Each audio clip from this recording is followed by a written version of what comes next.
Salut tout le monde! La vidéo d'aujourd'hui, je vais la commencer avec une citation de Jim Rohn.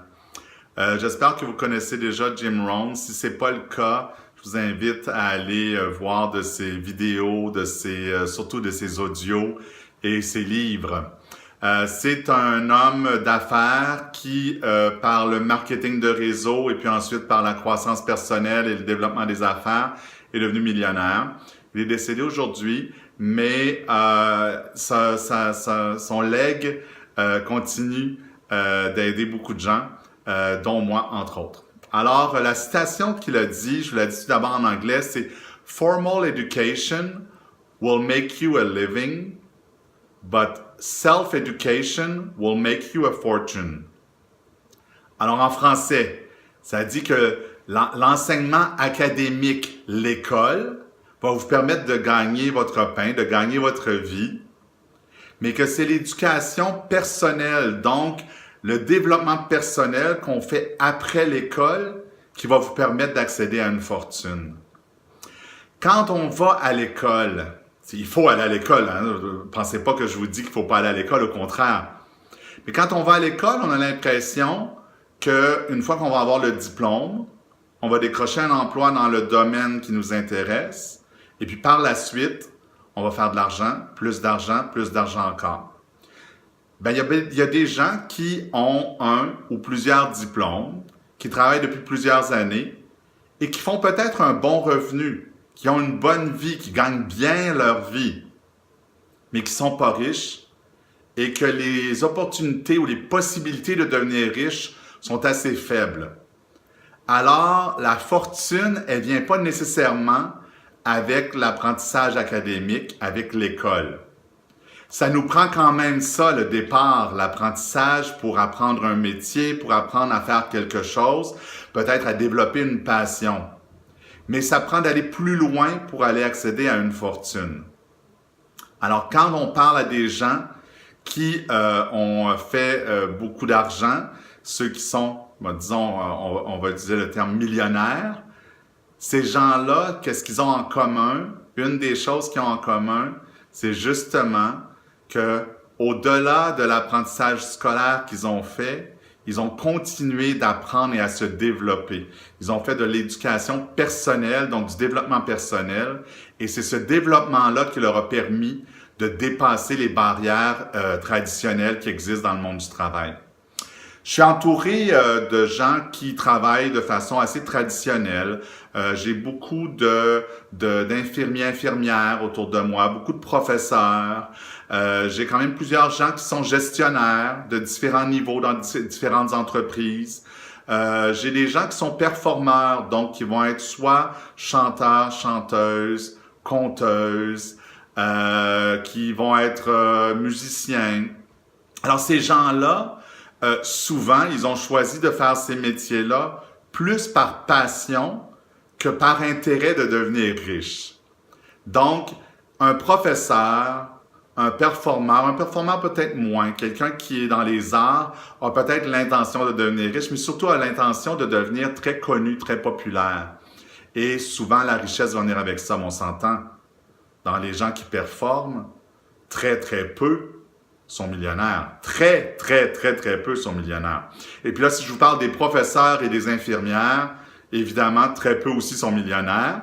Mais ce sont des gens qui ont choisi de faire ces métiers-là, qui sont allés à l'école pour une passion. Et cette passion-là, elle est importante quand même, puis je vais y revenir tout à l'heure.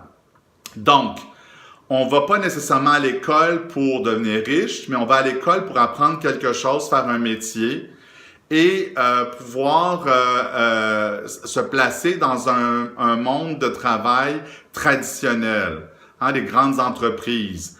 De ma génération et des générations avant moi, on parlait beaucoup d'aller trouver un emploi dans une entreprise et d'y rester jusqu'à notre retraite. Donc, de travailler là pendant une trentaine d'années. Avec les nouvelles générations, celles qui commencent à entrer sur le secteur du marché du travail, on entend beaucoup moins ça.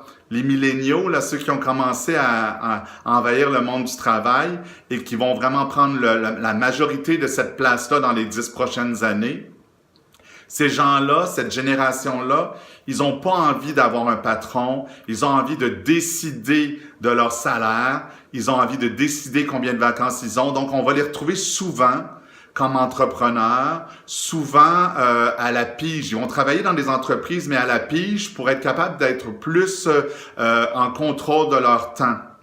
C'est une génération qui veut être payée pour la valeur de ce qu'elle apporte à l'entreprise plutôt que pour le nombre d'heures qu'elle va donner. Parce que dans tous les métiers traditionnels, on est payé pour le nombre d'heures qu'on va mettre dans le travail. Alors, quand on veut être payé plus, selon le niveau où on est dans une entreprise, ben il faut mettre plus d'heures. Puis quand on vieillit, ce qu'on veut, c'est d'avoir plus de temps. On veut avoir plus de temps pour nous. On veut pouvoir profiter de la vie. Alors, si on est dans un emploi traditionnel, il y a de très fortes chances que si on veut faire un bon revenu, qu'on veut faire une bonne vie en ayant des revenus qui vont nous permettre de réaliser certains rêves, qu'il va falloir mettre beaucoup d'heures sur plusieurs années. Il y a quand même une solution à ça. Puis vous me voyez venir, j'imagine, je vais vous parler du marketing de réseau, ce qu'on appelle maintenant le marketing social. Le marketing de réseau, c'est une entreprise. Dans les amis dont je vous parlais tout à l'heure, qui sont peut-être même parmi vos amis aussi, je vous ai parlé des emplois plus traditionnels. J'en ai quand même autour de moi qui sont entrepreneurs. Donc, qui ont parti eux-mêmes une entreprise. Le problème avec être entrepreneur la plupart du temps, c'est que ça nous prend une mise de fonds, ça nous prend un investissement de base. Si on veut acheter une franchise, par exemple, ça nous prend quand même plusieurs milliers de dollars, parfois même dans les millions de dollars, pour être capable de partir sa propre entreprise. Il y a les locaux à trouver, à payer, les équipements, la mise en place de l'entité elle-même ou l'achat de la franchise. Alors, c'est pas disponible pour tout le monde de pouvoir se partir en affaires parce que selon le domaine dans lequel vous voulez faire affaire, il est possible que votre investissement soit trop grand pour les moyens que vous avez au départ. Il y en a qui vont travailler pendant très longtemps en se disant « un jour, je serai capable de mettre assez d'argent de côté pour me partir en affaires. » Ce jour-là, il n'arrive pas toujours. Si vous allez en marketing de réseau, vous êtes à votre compte, vous vous associez à une compagnie, c'est un peu comme avoir une franchise d'une grande entreprise. Sauf que c'est votre entreprise à vous, c'est votre business et vous la développez à votre goût, mais vous avez tous les avantages d'avoir une franchise, c'est-à-dire d'avoir les outils qui ont été mis en place par l'entreprise mère depuis le début. Vous avez aussi qu'est-ce qui fonctionne pas. Moi, je le fais avec Arbonne International. Et dans Arbonne, ça fait 37 ans que Arbonne existe. Évidemment qu'en 37 ans, ils ont trouvé qu'est-ce qui fonctionne pas. Ils ont une panoplie d'outils pour nous aider à développer nos entreprises. Et évidemment, Arbonne est dans plusieurs pays. Ça aussi, je vais en reparler après. Arbonne distribue des produits de santé, beauté, bien-être, donc des produits consommables. Et ça, c'est important, je le mets entre guillemets, parce que si vous choisissez d'aller en marketing de réseau, en marketing social, il faut choisir un produit de consommation. C'est ce qui va faire en sorte que vous n'êtes pas toujours à la recherche de nouveaux clients. Vous trouvez des nouveaux clients et quand les nouveaux clients se sont habitués aux bons produits que vous vendez, ben ils vont refaire des commandes parce que comme c'est un produit de consommation, éventuellement la bouteille ou le sac se vide et quand on aime ce qu'on utilise, quand on voit de bons résultats avec ce qu'on utilise, ben on veut continuer de l'utiliser. Alors, au lieu d'aller chercher toujours des nouveaux clients, on peut aller chercher des nouveaux clients, mais à un moment donné, notre base de clients va être assez grande pour nous permettre de juste faire des suivis assez minimes avec les clients qui sont existants et de continuer de générer des commissions. Donc, le produit de consommation, c'est important parce que ça va vous permettre de faire des ventes, même après, avec des clients qui sont plutôt anciens, donc même après l'intégration d'un nouveau client dans votre entreprise. Alors, je ferme cette parenthèse-là. Donc, si vous voulez faire de l'argent normalement, ben vous êtes probablement déjà en poste dans une entreprise. Et si je vous demande où vous serez dans 5 ans, ben probablement que vous serez au même endroit. Hein, la structure d'une entreprise, là, c'est pas compliqué. Habituellement, la structure traditionnelle, c'est en forme de triangle. On a un président en haut, et puis après ça, on a 2, 3 vice-présidents, on a peut-être 5, 6 directeurs, une dizaine de directeurs dans certaines entreprises. On a des superviseurs, des coordonnateurs, et puis on a en dessous de ça une panoplie de types d'employés dans divers domaines qui vont aider à faire fonctionner la machine. Plus cette entreprise-là vend de produits ou de services, ça dépend du domaine, et plus il va y avoir d'employés, plus il y aura de niveaux. Et il y aura peut-être des possibilités, effectivement, d'être vice-président. Hein? Mais normalement, quand vous êtes à un certain niveau dans une entreprise traditionnelle, vous êtes plusieurs à convoiter d'avoir une promotion, donc de monter et de pouvoir faire plus d'argent. N'oubliez pas que dans l'entreprise traditionnelle, faire plus d'argent veut dire mettre plus d'heures. Donc, plus on est haut dans une entreprise traditionnelle, habituellement, il faut faire plus d'heures. On s'attend à ce que, quand vous allez être payé plus, que vous allez mettre plus d'heures, vous allez investir plus de temps. Alors, comme on convoite plus ou moins les mêmes postes, ben c'est pas tout le monde qui va pouvoir atteindre le poste suivant, le prochain niveau. Ça veut dire que c'est limité au nombre d'opportunités qu'il y a et au fait que vous soyez plus ou moins bien placé. C'est sûr que votre valeur peut jouer un grand rôle, mais des fois, c'est aussi qui vous connaissez, combien de temps ça fait que vous êtes là, etc. Dans le marketing de réseau, tout le monde peut accéder à n'importe quel niveau. C'est vraiment basé sur l'effort que vous mettez. Donc, pas sur le nombre d'heures que vous mettez, mais sur la qualité des heures que vous allez mettre dans votre entreprise. Et il n'y a aucun problème à ce qu'il y ait plusieurs présidents ou plusieurs vice-présidents en marketing de réseau. Et ça, c'est extraordinaire. Donc, la structure traditionnelle dont je vous parlais tout à l'heure, elle est brisée. C'est pas la même structure du tout. Alors, il y a des gens qui sont plus hauts, il y a des gens qui sont au centre, puis il y a des gens qui sont en bas. Mais tout le monde a l'opportunité et la possibilité de monter dans sa propre entreprise et de monter dans la grande entreprise du fait même. Et plus on monte, on n'investit pas nécessairement plus d'heures, parce que c'est toujours une dizaine d'heures par semaine de faire du marketing de réseau. Quand on intègre de nouveaux clients, quand on intègre de nouveaux partenaires d'affaires, ça se peut qu'on fasse plus que 10 heures. Mais règle générale, ça tourne toujours autour à peu près du 10 heures par semaine.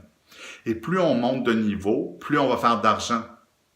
Mais on ne mettra pas plus d'heures, du moins pas de façon permanente. Alors ça peut être pour mettre en place, pour développer son entreprise, on met un peu plus d'heures, mais éventuellement, on a une entreprise où la base de clients est suffisante, elle est bonne, donc c'est assez pour qu'il y ait des commandes qui soient repassées de mois en mois.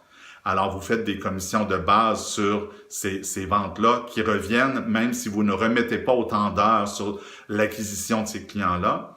Et il y a aussi l'intégration de nouveaux partenaires. Donc, vous avez appris comment vendre ces produits-là, comment représenter la compagnie, et vous l'enseignez, vous le démontrez aux autres. Donc, vous êtes devenu un coach et vous allez pouvoir montrer aux autres comment faire pour développer leur propre entreprise. Donc, quand vous montrez comment faire l'entreprise, c'est sûr que ça peut vous prendre plus d'heures, mais une fois que cette personne-là a bien intégré les différentes connaissances que vous lui avez passées, eh bien, vous continuez de faire sur les ventes de cette nouvelle partenaire-là, vous continuez de faire des remises. Pourquoi? Parce que c'est grâce à vous que cette personne-là vend les produits que vous vendez et qu'elle vend aussi. Donc, comme c'est grâce à vous, la compagnie mère va vous donner des remises pour vous remercier d'avoir mis du temps et de l'énergie pour former cette personne-là. Et à son tour, cette personne-là pourra trouver d'autres partenaires, elle pourra faire la même chose et tout le monde va s'entraider à devenir meilleur, à se développer et à avoir une entreprise qui soit florissante.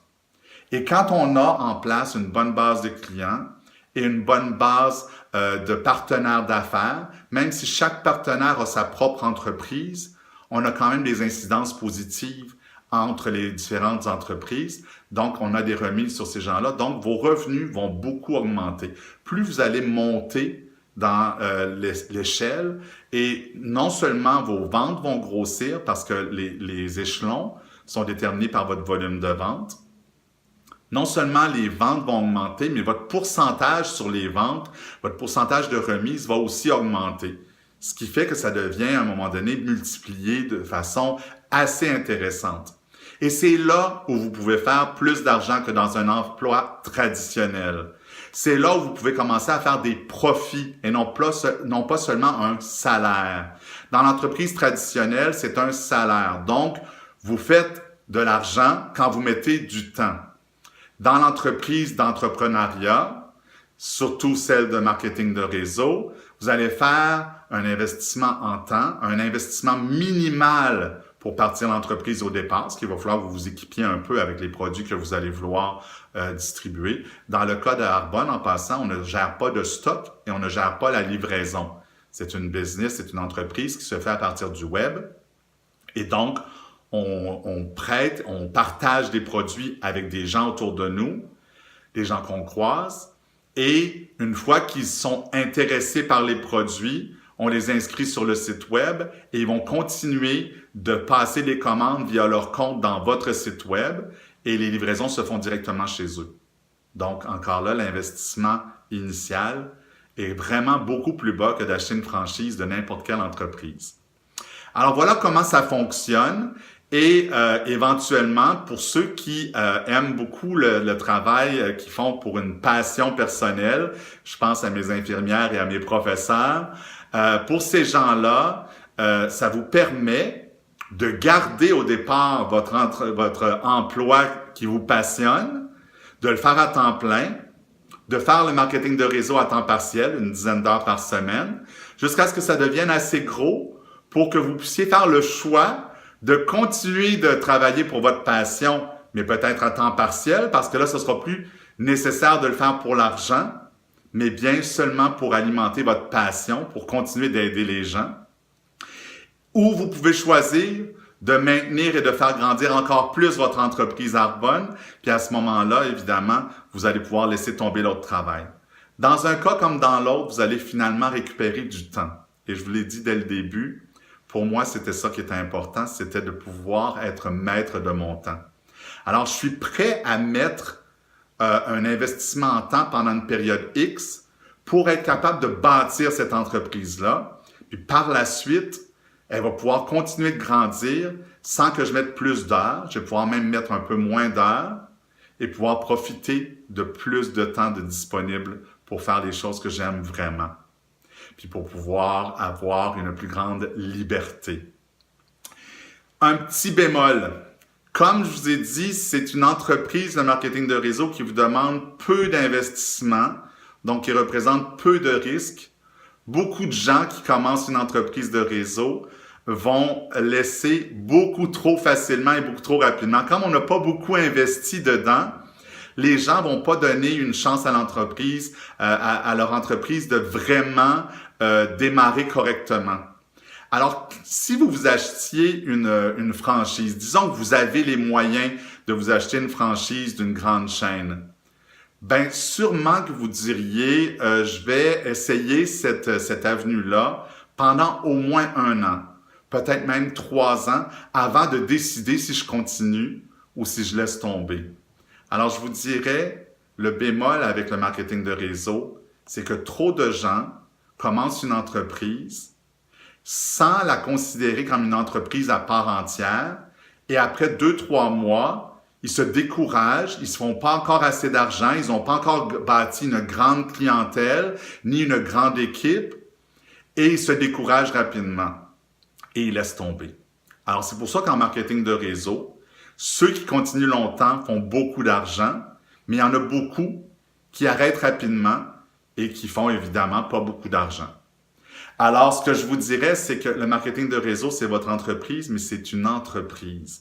Alors, ça veut dire qu'il faut la considérer de façon sérieuse.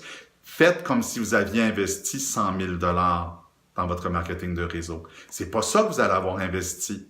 Mais si vous la considérez comme une entreprise dans laquelle vous avez mis 100 000 $, je suis sûr que vous allez vous donner la chance de récupérer votre 100 000 $. Et pour récupérer votre 100 000 $, ça peut vous prendre 2-3 ans, c'est possible. Il y en a qui le récupèrent en 1 an, il y en a qui le récupèrent en 5 ans. Mais je vous dirais que, de façon générale, si on développe l'entreprise de façon avec une qualité, la qualité des heures et non pas le nombre d'heures, mais vraiment la qualité des heures, se servir des outils qui sont à notre disposition, être coachable, donc être capable d'apprendre de ses pairs, À ce moment-là, en 2-3 ans, vous pouvez aller vous chercher un revenu de 100 000 $ par année. C'est pas une promesse que je vous fais, c'est un exemple que je vous donne.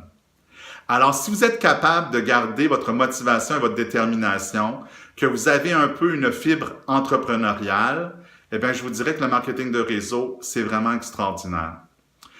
Je vous parlais tantôt des milléniaux, hein, la génération qui commence à arriver sur le marché du travail depuis une couple d'années. Ces gens-là vont beaucoup en marketing de réseau. Donc, dans 10 ans, il n'est pas dit que le marché ne sera pas saturé, qu'à un moment donné, presque tout le monde qui travaille aura une petite entreprise et on vendra des produits et des services ou des services et on achètera de gens qui sont autour de nous, de leurs produits ou de leurs services. Ça sera presque du troc parce que on fera des sous et on dépensera ces sous dans d'autres entreprises. Alors, à un moment donné, je ne sais pas de quoi va avoir l'air le marché, mais je peux vous dire qu'en ce moment, c'est loin d'être saturé. Il y a beaucoup de place.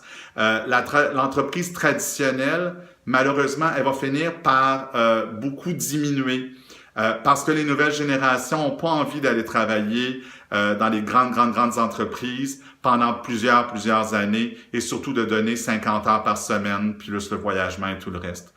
Alors, le marché du travail va beaucoup changer et maintenant, c'est un bon moment parce que ça commence à vraiment changer. C'est le bon moment de faire ce choix-là et de bâtir son entreprise pour que quand ça devient une norme d'avoir une entreprise, en marketing de réseau sûrement aussi, eh bien, vous soyez déjà là, que vous soyez déjà en train de profiter de ce type d'entreprise-là. Si cette vidéo-là a été partagée par quelqu'un que vous connaissez, ça veut dire que cette personne-là pense que vous avez ce qu'il faut pour le faire. Alors, donnez-lui donc quelques minutes pour continuer de vous en parler, pour vous donner plus de détails que moi, ce que j'ai fait aujourd'hui. Vous perdez sûrement durant la semaine, chaque semaine, des heures dans la circulation ou des heures à faire des choses qui ne vous plaisent pas. Alors, si vous perdiez une petite heure à rencontrer pour un café une personne qui vous a envoyé cette vidéo-là pour voir si ça pourrait être quelque chose qui peut vous plaire, essayez de bloquer à l'extérieur de votre tête tout ce que votre entourage pourra vous dire sur le marketing de réseau.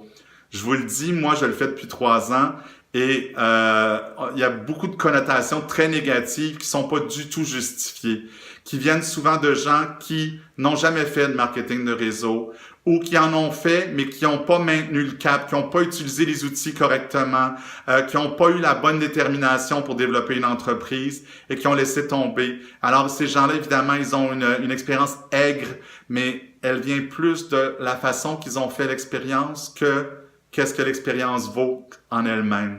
Alors, je vous dirais, donnez donc une chance à cette personne-là de pouvoir vous en parler un peu plus. Si vous avez aimé la vidéo, ça vous rejoint pas, mais vous pensez à quelqu'un, vous vous dites « Ah, peut-être qu'elle ou lui, ça pourrait l'intéresser », bien, partagez-la. Et puis, si vous voulez, ben, abonnez-vous à ma chaîne YouTube. Sur cette chaîne-là, je diffuse toutes sortes de vidéos pour la croissance personnelle et pour le développement des affaires. Alors, j'espère que ça vous aura servi un petit peu. Et comme je vous dis, donnez-vous une chance, donnez une chance à quelqu'un qui est autour de vous et qui veut se développer une entreprise et qui aimerait bien le partager avec vous. Alors, au revoir, à bientôt. Salut tout le monde!